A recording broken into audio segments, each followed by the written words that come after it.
ഇന്നൊരു മുട്ട പാഡ്സ് ഉണ്ടാക്കുന്നത് എങ്ങനെയാണെന്ന് നോക്കണം കേട്ടോ. അത് കോഴിക്കോട് ഭാഗത്തൊക്കെ നല്ല സുലഭമായിട്ട് കിട്ടുന്ന ഒരു സംഭവമാണ് മുട്ട പാഡ്സ് എന്ന് പറയുന്നത്. സാധാരണ പാഡ്സ് മാത്രമാണ് അധികം കിട്ടാറുള്ളത്.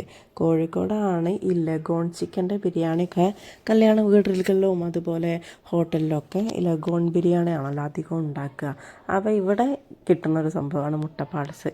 വേറെ എവിടെയൊക്കെ കിട്ടുമെന്ന് എനിക്കറിയില്ല. മലപ്പുറം ഭാഗത്തൊക്കെ കുറവാണ്, ചില സ്ഥലത്തൊക്കെ മാത്രമേ ഉള്ളൂ. അപ്പോൾ നമ്മൾ ഇതുണ്ടാക്കാൻ പോകുന്നത് കുറച്ച് വെളിച്ചെണ്ണ ഒഴിച്ചിട്ടുണ്ട്. അതിലേക്ക് സവാളയും, ഞാനൊരു സവാള എടുത്തിട്ടുള്ളൂ, വലിയൊരു സവാള എടുത്തത്. അതിലേക്ക് കുറച്ച് ഇഞ്ചി വെളുത്തുള്ളി കുറച്ച് കറിവേപ്പിലയും കൂടെ കൂട്ടിയിട്ട് നല്ലോണം ഒന്ന് അരച്ച് പേസ്റ്റാക്കി എടുത്തു. പിന്നെ കുറച്ച് പച്ചമുളകും ഇട്ടു, കുറച്ച് കറിവേപ്പില അങ്ങനെ തന്നെ ഇട്ടിട്ടുണ്ട്. അപ്പോൾ അതൊന്ന് ഉപ്പിട്ടിട്ട് ഒന്ന് ചെറുതായിട്ടൊന്ന് വാട്ടിയെടുത്തു.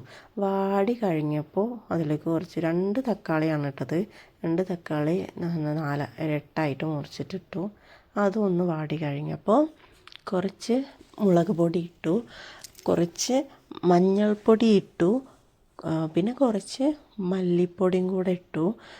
പിന്നെ നമ്മൾ ആവശ്യത്തിന് എരിവിനനുസരിച്ച് വേണം ഇടാൻ. ഞാൻ സാധാരണ മുളക് പൊടിയാണ് ഇട്ടത്. നമ്മൾ കുറച്ച് കളറൊക്കെ വേണമെന്നുണ്ടെങ്കിൽ കാശ്മീരി ചില്ലി ഇടാം. പിന്നെ കുറച്ച് ചിക്കൻ മസാലയും കൂടെ ചേർത്തിട്ടുണ്ട്. അത് നന്നായി ഒന്ന് ഇളക്കിയതിന് ശേഷം ഉപ്പൊക്കെ ഒന്ന് പാകമാണോ നോക്കണം. പിന്നെ ഈ ഒരു പാഡ്സ് മാത്രം നമ്മൾ ഇടുകയാണ്. പാഡ്സും കുറച്ച് മല്ലിയിലയും കൂടെയാണ് ഞാൻ ഇട്ടത്.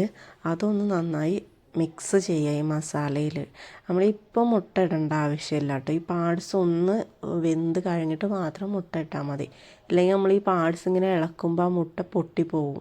അപ്പോൾ ഈ പാഡ്സിലേക്ക് നമ്മൾ കുറച്ച് കുരുമുളക് പൊടി ഇട്ടു. ഇത് വീട്ടിൽ തന്നെ ഞാൻ പൊടിച്ച കുരുമുളക് പൊടിയാണ്.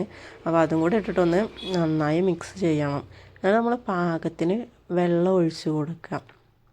ഇത് വെന്ത് കിട്ടാൻ ഈ മുട്ട പാഡ്സിലെ ഈ പാഡ്സ് ഒന്ന് വെന്ത് കിട്ടാൻ വേണ്ടിയിട്ടുള്ള വെള്ളം നമ്മൾ ഒഴിച്ച് കൊടുക്കണം കേട്ടോ.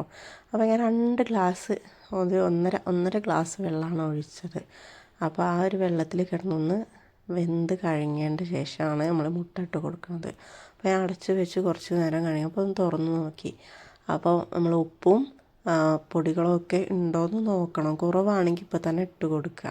അതിലേക്ക് ഞാൻ മുട്ടയൊക്കെ ഇട്ട് കൊടുത്തിട്ടുണ്ട്. മുട്ട ഇളക്കരുത്, ഒന്ന് വെന്ത് കഴിഞ്ഞതിന് ശേഷം മാത്രം ഇളക്കിയാൽ മതി. ആ കറികളൊക്കെ ഒന്ന് മുകളിലൂടെയൊക്കെ ഒന്ന് ആക്കി കൊടുക്കുക. എന്നിട്ട് അതേപോലെ നമ്മൾ അടച്ച് വെക്കണം. കുറച്ച് കഴിഞ്ഞതിൻ്റെ ശേഷം നമ്മളൊന്ന് തുറന്ന് നോക്കി. വെള്ളം വറ്റിയിട്ടില്ല. ഞാൻ അധികം വെള്ളമില്ലാതെയാണ് ഉണ്ടാക്കാൻ വിചാരിച്ചത്. കുറച്ചൊരു ഡ്രൈ ആയിട്ടൊരു ഇതായിട്ടാണ് ഉണ്ടാക്കാൻ നോക്കുന്നത്. അപ്പോൾ വെള്ളം വറ്റിയിട്ടില്ല, അതുകൊണ്ട് പിന്നെ അടച്ചു വെച്ചിട്ടുണ്ട്. അപ്പോൾ കുറച്ച് കഴിഞ്ഞ് നോക്കുമ്പോൾ വെള്ളമൊക്കെ ഒന്ന് വറ്റി വന്നിട്ടുണ്ട്. ഞാൻ വിചാരിച്ച പോലെയുള്ള ആ പാകത്തിനായി വന്നിട്ടുണ്ട് കേട്ടോ. മുട്ടി നന്നായി വെന്തിട്ടുണ്ട്, പാഡ്സും ഒക്കെ നന്നായി വെന്തിട്ടുണ്ട്. അപ്പോൾ ഇത് ചോറിൻ്റെ കൂടെയൊക്കെ നല്ല കോമ്പിനേഷനാണ്. പിന്നെ നെയ്ച്ചോറിൻ്റെ കൂടെ ചപ്പാത്തിയുടെ കൂടെയൊക്കെ നല്ലൊരു കോമ്പിനേഷനാണ്. മെയിനായിട്ട് ആ മുട്ട ഉള്ളത് കൊണ്ടാണ് ഈ ഒരു മുട്ട പാഡ്സിന് ഇത്ര ഒരു ലവേഴ്സ് ഉണ്ടാവാൻ കാരണം. എനിക്ക് ഭയങ്കര ഇഷ്ടമാണ്. അപ്പോൾ ഞങ്ങൾ ഇടയ്ക്കിടയ്ക്ക് വാങ്ങാറുണ്ട്. അപ്പോൾ നിങ്ങൾ ഉണ്ടാക്കി നോക്കൂ, നല്ല ടേസ്റ്റിയാണ്, ആർക്കും എളുപ്പം ഉണ്ടാക്കാൻ പറ്റും. ബായ്.